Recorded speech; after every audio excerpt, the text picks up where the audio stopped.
Kita akan membahas terkait tema investor atau trader. Kamu yang mana? Dan tentunya banyak sekali teman-teman sobat Philip semuanya yang baru mulai investasi. Ya masih bingung apa sih perbedaan antara investor dan trader? Gimana sih cara membedakannya? Lalu aku ini masuk ke apa? Apakah investor ataupun trader? Gimana cara mengetahuinya gitu kan? Dari mana aku bisa melihat perbedaan ini? Nah, nantinya teman-teman akan mengetahui lebih detail penjelasannya dari tim riset Philip Sekuritas Indonesia dan dari Kak Helen. Tapi sebelumnya buat teman-teman semuanya, kalau kalian ada pertanyaan bisa langsung tulis di question box di bawah yang ada tanda tanyanya untuk pertanyaan seputar investor versus trader. Jadi kalian kalau punya pertanyaan terkait tema ini bisa langsung tulis di kolom question box. Nantinya pertanyaan yang terpilih akan mendapatkan hadiah merchandise seru dari Philip Sekuritas Indonesia. Oke Kak, langsung aja yuk kita bahas satu persatu ya. Nah, buat investor pemula ataupun investor yang baru aja gabung nih Kak, apa sih bedanya antara investasi dan trading? Gitu, silakan Kak. Oke, nah pastinya kita sering banget mendengar hal ini ya. Kalau misalnya kita lihat kadang-kadang ada kata investor, kadang-kadang ada kata trader, tapi sebenarnya apa sih bedanya dan kita ini sebenarnya tipe yang mana? Nah, kalau kita melihat ya, sebenarnya investasi itu adalah suatu kegiatan untuk menanamkan modal yang kita miliki. Nah, baik secara langsung maupun tidak dengan harapan kita akan mendapatkan keuntungan dari hasil modal yang kita tanamkan tersebut. Nah, lalu apa pada saja perbedaannya? Tentu perbedaan yang paling utama sebenarnya itu adalah jangka waktu yang ada. Jadi kalau misalnya investor itu adalah memiliki jangka waktu yang panjang, maka trader tersebut memiliki jangka waktu yang lebih pendek. Nah, perbedaan dari jangka waktu tersebut akhirnya berdampak juga pada strategi yang kita miliki, lalu juga prinsip serta tindakan-tindakan yang kita lakukan. Nah, kira-kira untuk pembahasan jangka waktu ini antara trading dan investasi, jangka waktunya berapa lama sih Kak? Apakah misalkan investasi ini bisa dikatakan kita sebagai investor ketika berinvestasi minimal 3 tahun atau misalkan 5 tahun atau berapa? Kalau misalkan trader, gimana nih Kak untuk jangka waktunya? Nah, kalau misalnya untuk trading sendiri ya, berapakah jangka waktunya? Nah, sebenarnya kalau dari segi trader itu bahkan bisa dibagi menjadi empat, ada empat macam ya berdasarkan jangka waktu transaksinya. Nah, yang pertama itu adalah trader yang tipenya scalper. Mungkin teman-teman sering melihat ini mungkin kadang-kadang muncul di media massa ya, atau juga teman-teman pernah lihat sekilas di sosial media ada kata-kata oh scalper berhasil trading dan sebagainya kan. Nah, kalau trader tipe scalper ini melakukan transaksi dengan jangka waktu yang sangat singkat. Bahkan misalnya bisa dalam hitungan beberapa menit saja sudah melakukan transaksi jual beli. Nah, itu yang disebut dengan scalper, pokoknya jangka waktu mereka itu yang paling singkat. Nah, lalu yang kedua ada day trade. Nah, day trade ini melakukan kegiatan trading dengan sistem day trading. Jadi, yaitu melakukan dalam satu hari yang sama. Jadi, misalnya dia bisa buy di pagi, jual di siang, beli di siang, jual di sore. Pokoknya hanya dalam satu hari itu.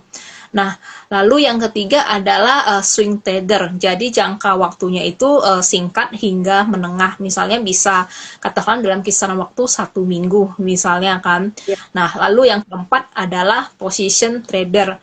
Jadi tipe trader ini melakukan transaksi dalam jangka waktu yang menengah hingga panjang. Nah, jadi kalau misalnya swing trader itu mungkin dalam 1 minggu atau misalnya, nah maka untuk position trader ini jangka waktunya bisa misalnya dalam 1 bulan atau beberapa bulan. Nah, kalau untuk investasi sendiri gimana nih Kak? Jangka waktunya apakah ada minimalnya? Misalkan 3 tahun, 5 tahun hingga kita bisa dikatakan investasi gitu, investor, seorang investor. Nah, kalau untuk investasi sendiri ya, jangka waktunya sebenarnya cukup beragam ya. Ada yang bilang kalau investasi itu sebenarnya 3 tahun, ada juga yang bilang 5 tahun, bahkan ada yang bilang 5 sampai 10 tahun. Bahkan sekarang juga ada yang bilang, wah di atas 1 sampai 2 tahun pun juga bisa dibilang sebagai investasi. Karena memang ya cukup banyak sekali pandangan-pandangan mengenai jangka waktu investasi ini. Oke, berarti bisa disimpulkan bahwa untuk investasi sendiri fokusnya untuk jangka panjang, yakni long term, dan untuk trading jangka waktunya lebih pendek, yakni short term. Jadi kalau misalkan ada makna nih kalau investasi berarti dia buy and hold dalam jangka waktu yang lama. Kalau trading dia lebih buy and sell gitu ya kak ya. Ya, betul sekali, Farah. Ya. Tadi aku sempat dengar nih untuk yang scalper itu hitungannya menit. Jadi kalau misalkan dia beli di menit ini di menit 15 menit gitu misalkan. Jadi untuk 15 menit ke depan dia ada kepikiran untuk jual berarti boleh ya Kak ya? Iya, betul sekali. Dan tentu saja bisa dikatakan trader untuk scalper ini kan memang yang time horizonnya itu kan paling singkat dan tentu saja kita dalam melakukan menjadi seorang trader ini tentu tidak boleh lupa untuk mempelajari analisa teknikal. Jadi untuk menjadi seorang trader misalnya juga nggak asal wah jual beli dalam sekian menit yang penting rasanya keren dan atau bagaimana, tapi kita juga harus memiliki pegangan untuk memilih saham-saham apa yang akan kita transaksikan. Oke, tapi sebelum lebih jauh nih Kak, mungkin ada teman-teman kita yang penasaran untuk scalper trader ini apakah menjadi salah satu job utamanya ya trading gitu. Jadi kan dia harus pantau pergerakan harga sahamnya menit ke menit nih. Jadi apakah memang job utama dia ya memang trading atau seperti apa nih Kak? Nah, nah ini juga merupakan hal yang cukup menarik ya. Tentu saja kalau kita melihat di scalper ini, trading scalping saham ini kan bisa dibilang terjadi ketika seorang trader membeli saham dan lalu menjualnya begitu kita membukukan keuntungan dalam Ya, jangka waktu yang singkat. Nah, tentu dengan timing yang seperti itu dan juga keputusan jual belinya, tentu kita sebagai seorang trader ya, seorang trader dalam posisi ini tentu harus selalu memperhatikan pasar. Jadi bisa dikatakan kita harus selalu memperhatikan pergerakan harga saham tersebut karena bisa jadi ketika kita misalnya lengah, kita kehilangan momentum yang ada. Nah, apakah misalnya kita menjadikan ini sebagai profesi utama kita ataukah tidak? Tentu harus kita balik lagi ke diri kita masing-masing. Seperti iya. misalnya sejauh apakah misalnya pertama modal yang kita miliki misalnya, lalu kedua apakah jangka waktu investasi kita, apakah kita sudah merasa nyaman, sudah berpengalaman dalam investasi, sudah memiliki ilmu-ilmunya. Jangan misalnya ketika kita seorang trader langsung, oh saya ingin menjadi seorang trader tapi nggak belajar dulu misalnya dan langsung mencemplungkan diri begitu aja. Tentu kita harus menimba ilmu terlebih dahulu. Oke, jadi emang bekalnya kalau pengen menjadikan trading sebagai job utama tuh harus benar-benar mateng dulu ya kak ya, nggak boleh setengah-setengah dan nggak boleh asal-asalan, bahkan nggak boleh ikut-ikutan. Tapi sobat Philip di sini apakah ada yang menjadi trader harian ataukah menjadi job utamanya adalah trading? Siapa di sini yang job utamanya trading atau bahkan ada ibu rumah tangga yang sambil ngurusin ngurusin keperluan rumah tangga sambi-sambi dengan trading gitu. Pasti ada nih sobat mom trader di sini pasti ada. Siapa nih kira-kira? Oke, tadi aku sempat mendengar dari Kak Helen menyebutkan bahwa harus banyak belajar, harus dibekali dengan edukasi terkait dengan investasi ataupun trading. Nah, untuk menjadi seorang trader, apa aja sih Kak yang harus dan wajib banget dipelajari? Oke, nah kalau misalnya kita menjadi seorang trader saham ya, maka biasanya untuk umumnya yang digunakan itu adalah analisa teknikal. Nah, mungkin teman-teman pernah dengar analisa teknikal ini merupakan salah satu jenis analisa ya yang mempelajari mengenai pergerakan harga saham lalu volume perdagangannya setiap harinya. Nah, biasanya kalau misalnya kita sebagai seorang trader dan melakukan trading saham menggunakan analisa teknikal ini sebagai acuan dalam keputusan pembelian saham biasanya.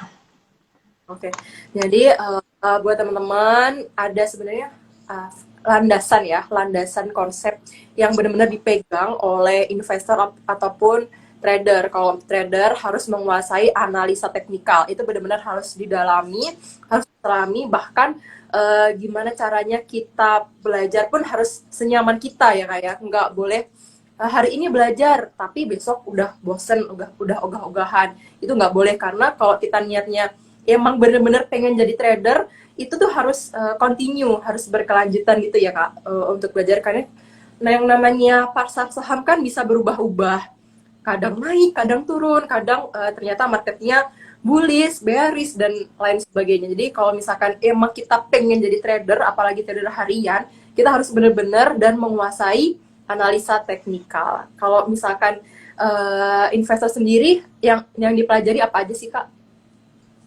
Oke, nah kalau misalnya untuk seorang investor, maka biasanya yang kita perhatikan itu adalah analisa fundamental. Jadi kalau kita lihat kan investor ini kan melakukan investasi saham dalam jangka waktu yang lebih lama, yaitu strategi investasinya ya. Kalau misalnya trading, kita kan buy, sell berulang terus kan.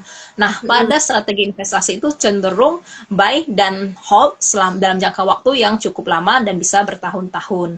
Nah, tentu saja dalam melakukan analisa seperti ini, para investor tentu harus selalu memperhatikan analisa teknikal, yaitu belilah perusahaan yang kinerjanya sehat dalam hal keuangannya, lalu juga memiliki manajemen yang baik. Tentu jangan lupa fundamental ini merupakan aspek yang paling penting bagi kita dalam menentukan saham untuk investasi.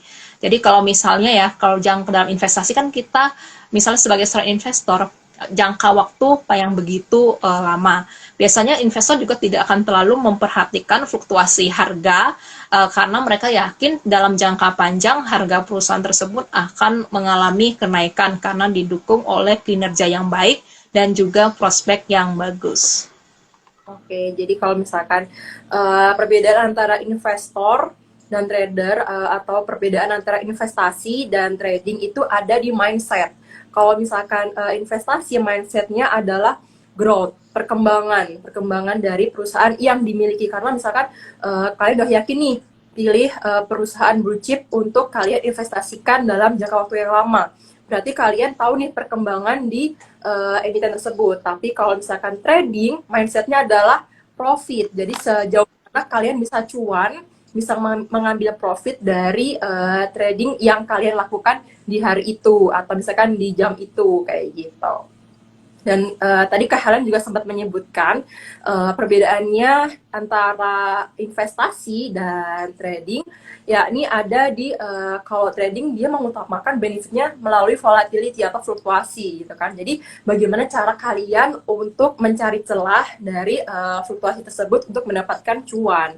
Tapi kalau investasi benefitnya dari stability, benefit from stability. Jadi kestabilan antara perusahaan yang kalian miliki dengan harga saham yang sedang naik turun itu yang kalian utamakan. Jadi bisa aku ulangi lagi ya, untuk benefit yang didapatkan dari investasi itu yakni benefit from stability.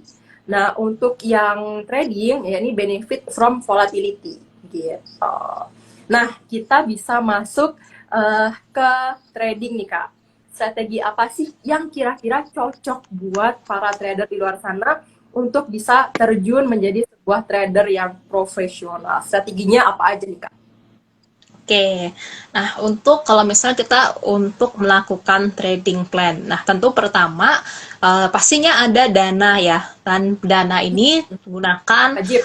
idle money yang ada, jangan menggunakan uang panas misalnya seperti katakanlah pinjaman, uang atau uang untuk kebutuhan sehari-hari dan lain-lain.